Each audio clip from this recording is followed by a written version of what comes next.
down slowly on the table and stared at his landlady. She smiled back at him, and then she put out one of her white hands and patted him comfortingly on the knee. "How old are you, my dear?" she asked. 17. 17, she cried. "Oh, it's the perfect age. Mr. Mulholland was also 17, but I think he was a trifle shorter than you are. In fact, I'm sure he was, and his teeth weren't quite so white. You have the most beautiful teeth, Mr. Weaver. Did you know that?" "They're not as good as they look," Louis said. "They've got simply masses of fillings in them at the back." "And Mr. Temple, of course, was a little older," she said, ignoring his remark. "He was actually 28, and yet I never would have guessed it if he hadn't told me. Never in my whole life. There wasn't a blemish on his body." "A what?" Billy said. "His skin was just like a baby's." There was a pause. Billy picked up his teacup and took another sip of his tea. Just a little bit. Then he set it down again, gingerly, in his saucer. He waited for her to say something else, but she seemed to have lapsed into another of her silences. He sat there, staring straight ahead of him into the far corner of the room, biting his lower lip. "That parrot," he said at last. "You know something? It had me completely fooled when I first saw it through the window. I could have sworn it was alive. Alas, no longer. It's most terribly clever the way it's been done," he said. "It doesn't look in the least bit dead. Who did it?" "I did." "You did?" "Of course," she said. "And have you met my little bat Basil as well?" She nodded toward the dash and curled up so comfortably in front of the fire. Billy looked at it, and suddenly he realized that this animal had all the time been just as silent and motionless as the parrot. He put out his hand and touched it gingerly on the top of his back. The back was hard and cold, and when he pushed the hair to one side with his fingers, he could see the skin underneath grayish, black, and dry, and perfectly preserved. Good gracious me," he said. "How absolutely fascinating." He turned away from the dog and stared with the deep admiration at the little woman beside him on the sofa. "It must be most awfully difficult to do a thing like that." "Not in the least," she said. "I stuff all my little pets myself when they pass away. Will you have another cup of tea?" "No, thank you," Billy said. The tea tasted faintly of bitter almonds, and he didn't much care for it. "You did sign the book, didn't you?" "Oh, yes." "Well, that's good, because later on, if I happen to forget what you were called, then I could always come down here and look it up. I still do that almost every day with Mr. Mulholland and Mr. Temple," Billy said. "Gregory Temple. Excuse my asking, but haven't there been any other guests here except them in the last 2 or 3 years?" Holding her teacup high in one hand, inclining her head slightly to the left, she looked up at him in the corners of her eyes and gave him another little smile. "No, my dear," she said, "only you." And she's got them and stuffed it. No! How can it end right there? That's not possible. Apparently it is. Hey, so one fact that you may not know is that potassium cyanide, a favorite poison in Mr. and suspense stories, has a bitter almond taste. Okay, so let's answer these questions. Number 1, look at your predictions. Were you right? How did your predictions change as you read the story? I was nowhere close. Go ahead. Hey, I didn't say that Right. that she would drive him with her teeth. Go ahead and write down your answer to question number 1. Were you right? Yes or no? How did your predictions change as you read the story?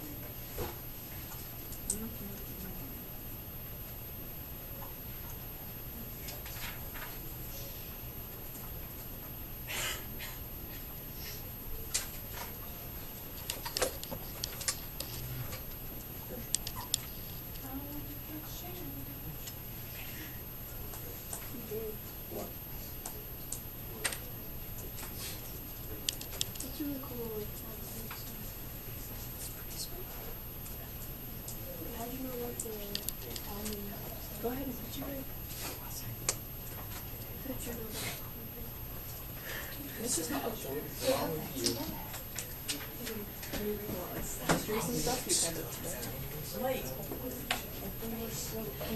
Okay, number 2. What do you think happened to the other landlady's other guests? I think that she killed them. Go ahead and write that down. What else? I think they're Okay, crazy so like her. Dead things. Like the dog. Yeah. How did you know that? Because the dog was rock hard. Okay, so the dogs rock hard. And the What parrot else? looked And the alive. parrot too. Parrot? Parrot? And she What else? drugged him. And she said the other two were She- still there. And she's scary. She's a Right, murderer. she made that comment. Okay, so that's the third one, right? The tasting of the tea. And he And was she was talking just- about the newspapers and they said they That's 5 points of evidence. Evidence that we found in the story. Context clues that you guys picked out. Very good reading. Go ahead and write these down. That's evidence from the story. Okay, number 3. What do you think happens after the story ends? He did. Leaves. He dies. He leaves. He's dead. He's dying. He's dead. He runs away and Changed it to a. No, he dies. He dies because there's no escape from the potassium aside. She's an old woman. Okay. He was sitting on that. Question: does Well- Billy realize the danger that he's in? I think he does, but there's no way to die. Are we thinking We need to change the other 2 deaths. Ooh, so it could be kind of like Ew. mythology. Yeah. Well, there's a Greek mythology story of Circe, the sorceress. She lived on an island. Sears. Circe, depending on where you live, you pronounce it differently. But she lived on an island, and every time men sailors came to her island, she would basically entice them, and they would eat the lotus. But she would change them into animals. And so when I think it was Odysseus, when he arrived on the island, he saw all these like deer and cats and foxes and like moose and all these different animals. They were actually people. Oh, so maybe do you think this story draws on that idea? Right, your answer is Well, that comes from Percy Jackson too. It's Percy Greek mythology. Jackson. She turns him into a hamster, and then like devastation. Percy Jackson is pretty cool. All right. And the Okay. Lotus Link was the Lotus Hotel. That's one. No. You're getting all this from Percy Jackson. I thought it The was. Lotus Link made them forget. Yeah, what if Percy Jackson? She's stuffing them to be mannequins. She said they were like tall. That's crazy. Interesting, right? It doesn't. That's like Well, it's always meant to be. Medusa. That's like Medusa and her statue. That's all like pretty crazy. All right, number 4. Look back over the story. Feel free to flip through your pages. Look at the cool pictures. What are some examples of how Roald Dahl foreshadows what is going to happen to Billy? Let's look at the first paragraph. Here's an example right here. Okay, the first paragraph. Billy Weaver had traveled down from London on his way on a train. Changed over, he got to bath. It was about 9 o'clock in the evening. The moon's coming up. The air was deadly cold, and the wind was like a flat blade of ice on his cheeks. Whoa. Now, how does that last sentence? The coldness enticed him to go to someplace warm fast. No, he's gonna be cold because like He he's was dead. patient When you, to go where the wind was. yeah. Yeah. Yeah, I would just take Okay. some advice. So it might be cold. You know what gets some I hand bet warmers? just like walking down the street was scary. I mean, like nobody was roaming there. It was all quiet and all the houses looked old and creaky. And wouldn't that just freak you out? I mean, seriously. It's true. But what's really key here, the words of deadly cold, right? And flat blade of ice. Flat blade, right? These are images directly tied to taxidermy, right? And death, obviously.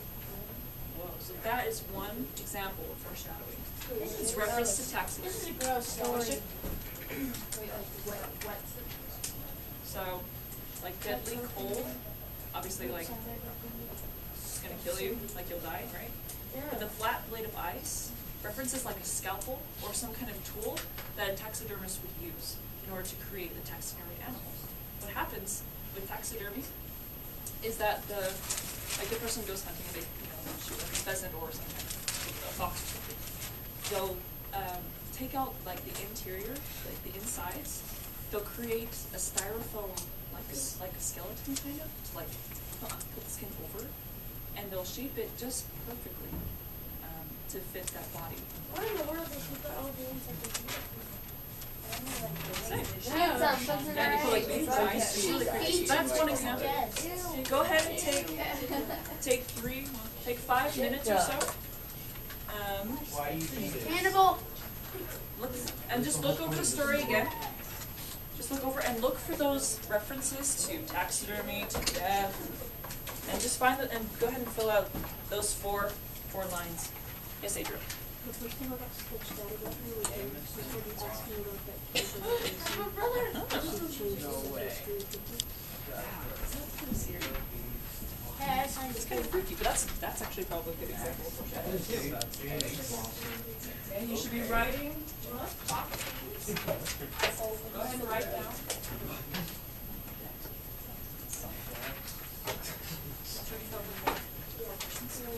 Awesome. Man, this story's messed up. It's got a good twist, right? I wouldn't trust that old lady either if I were there. Dude. I would've just gone straight back. Oh.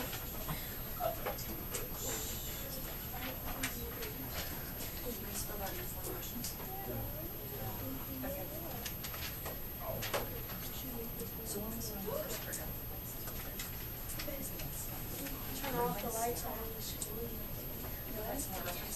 Mr. Stone.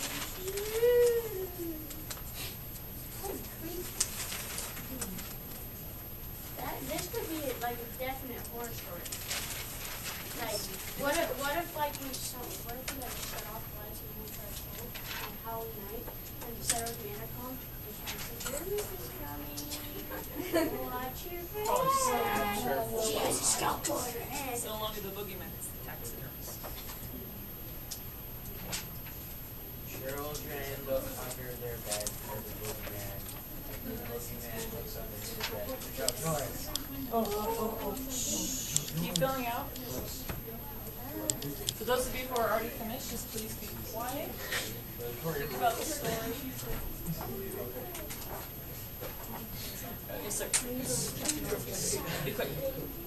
Oh, that's freaky. And she said about like the temple guy, he was like, "Your skin is as soft as a baby." Children sleep with teddy bears. That's the best stuff. Watching a movie about it? Yes. Okay. Please take another minute to finish up. Yes, sir. No, I saw one. I saw one.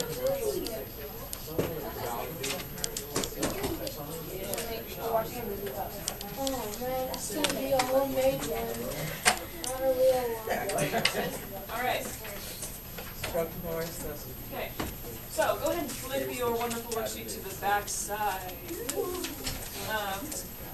Okay, so The Landlady is a great story, right? It's full of, it has a good plot, good twist. You like the character, but then you're like, no, not Billy. And this film has been made after it. This was done by a high school kid, a bunch of kids for a project. And it's actually pretty well done, considering what some kids have made. But as we're going through, as we watch this film, I'm gonna be stopping and pausing and saying, okay, what's happening? Or go ahead and answer the question. What's really cool is that media, like this stuff, like helps you understand the story in a different way. Now, directors, they often make changes to the story, right? With The Book Thief or like with Percy Jackson, like there have been some changes that you saw in the movie that were in the book, right?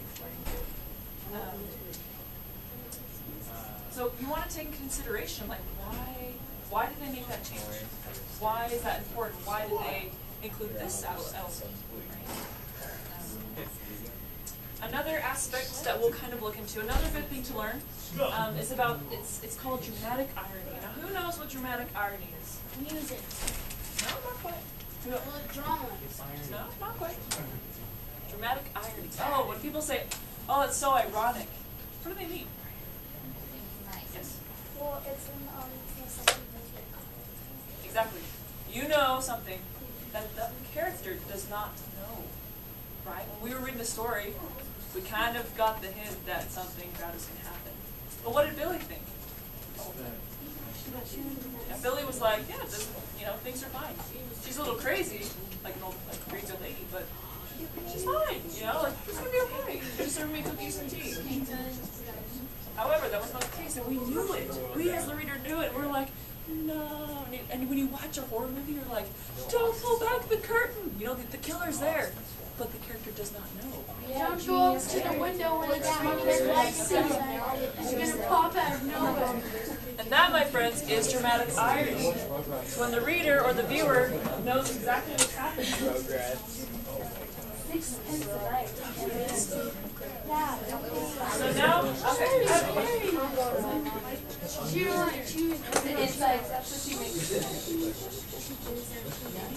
So now that you know what happened, take into consideration how you view this. Okay? How you view this. It would be so scary if you sprinted up to the 4th floor and then saw 2 people standing there in a shape, whatever, and or she was like, what's one of them? She brings down to you. Alright, so go ahead and take a look at all the questions really quick. Now it's your turn. Alright. Hey Jasper, can you flip the lights real quick? Thanks. Hey, someone turn off the lights. I got it. You guys, shut up. Hey, you can play Snake if you press the up arrow. Hush. Yeah, you know that?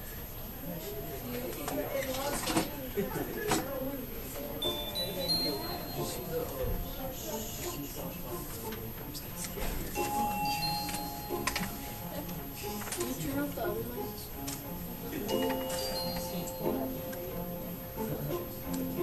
Is that okay? Can you see?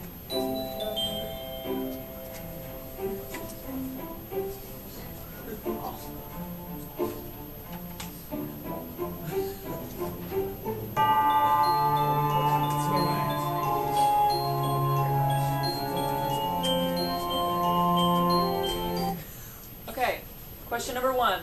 What effect does the music have on you? Suspense. What does it tell you about the story? I'm cold. Go ahead and write your answers down. Please be quiet as you do it.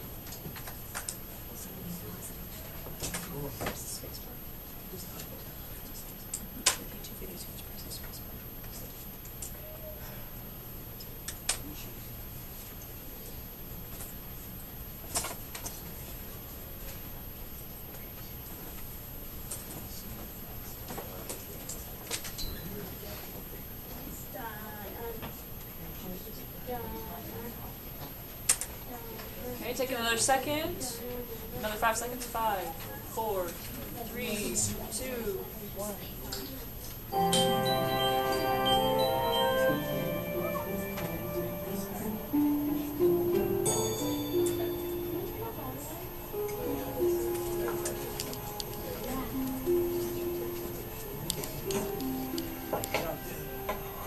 Please, come in. I saw your ad in the paper. Yes, I know. I was wondering about a room. My dear boy, why don't you come in? How much do you charge again? It's $50 a night. It would be $60 with breakfast. $50? But that's so cheap. I knew you'd think so. Please, come in. Okay, number 2. How is the setting different in this version? It's American, right? Yes, ma'am.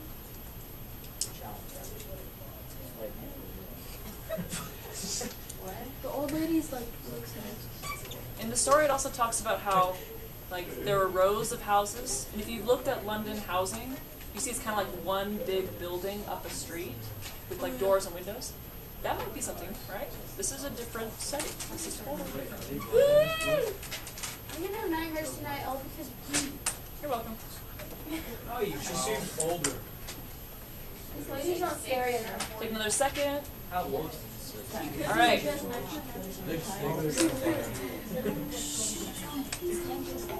Such a cheap price, I thought you'd be in high demand. Oh, I am, my dear.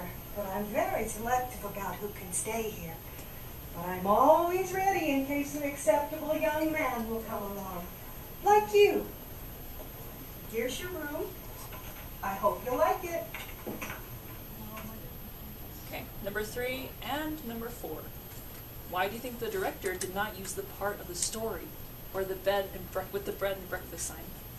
As you recall, in the bed and breakfast sign, it seemed to like speak out to him, to draw him in. But here, it's not. Why do you think that happened?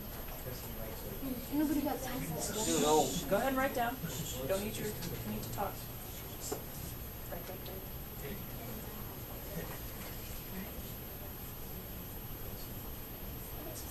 Number 4. How does the director communicate the landlady's creepiness? What is the director told this actress to do She's a to vampire. communicate it? If only. If only.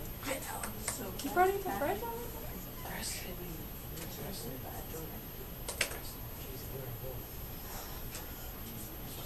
Okay, take another second.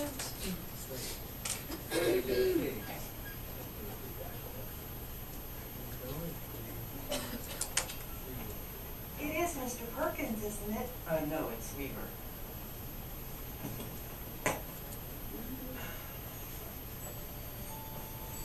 Well, that's creepy. Don't look at him. How nice. You can turn on the heater if you want to, and you have your own bathroom too. Thank you so much. What about supper, dear? I think I'll just go to bed. Tomorrow I have to report to the office, and then I've got to find someplace permanent. All right. But before you go to bed, would you please stop by the living room and sign the guest book? Of course.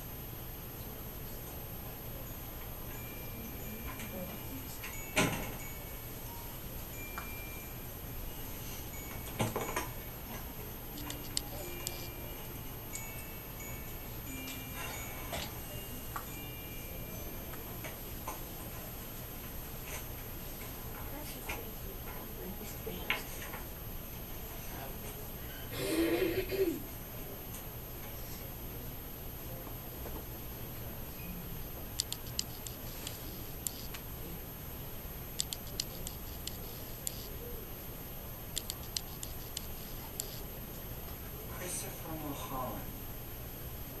That rings a bell.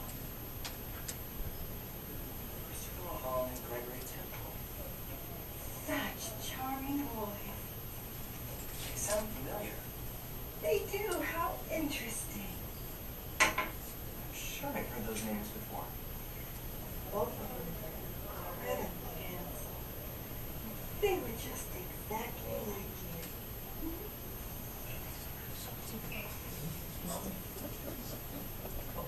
Well, here, this last entry is over 2 years old. It is. And Christopher Mulholland's is over 3 years old. Dear, how time flies, Mr. Wilkins. It's Weaver. W-E-A-V-E-R. Of course it is. How silly of me. Oh. You know something? No, dear, I don't. Well, in my mind, both those names, Mulholland and Temple, they seem connected. How funny. But come, here, sit down, and I'll give you a nice warm brownie before you go to bed.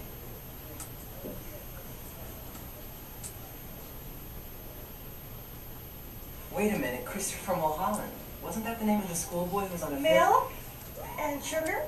Yes, please. But That can't be right, because my Mr. Mulholland was a UCLA undergraduate.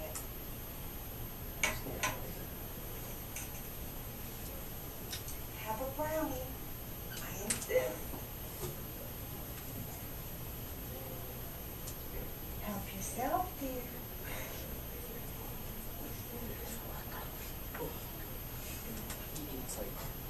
You're gonna die, bro. Okay, question number 5. Why do you think the director used brownies instead of tea in the film? Not a lot of Americans drink tea. I drink tea. Well, like that. Go ahead and write your answers. Take another couple seconds.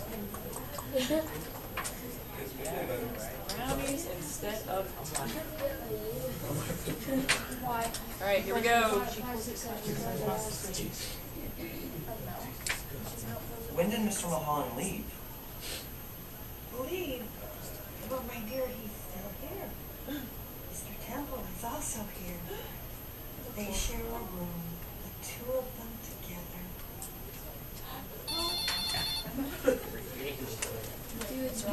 How old are you, dear? Oh, the perfect age. Mr. Mulholland was also 17.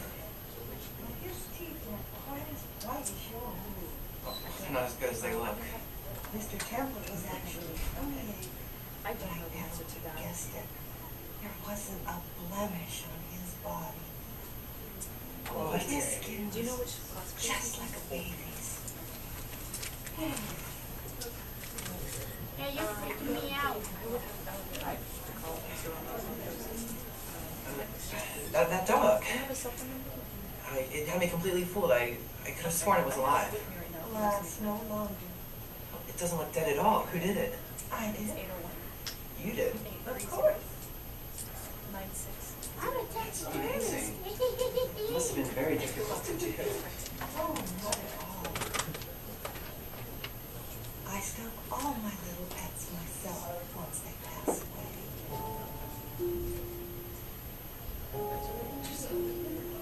Ah. Would you like another brownie? I'll make some stuff. And I don't really like brownies and nuts.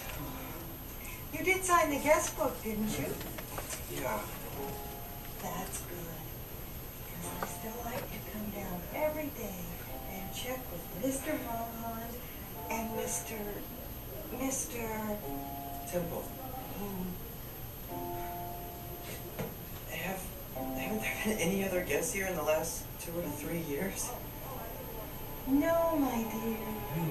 Only you. Number 7. Dramatic irony is when the audience knows something a character doesn't know. This often leads to the audience to want to help the characters make better decisions. How does the director create dramatic irony in this adaptation? I don't know. I can think of something. How does this director do it?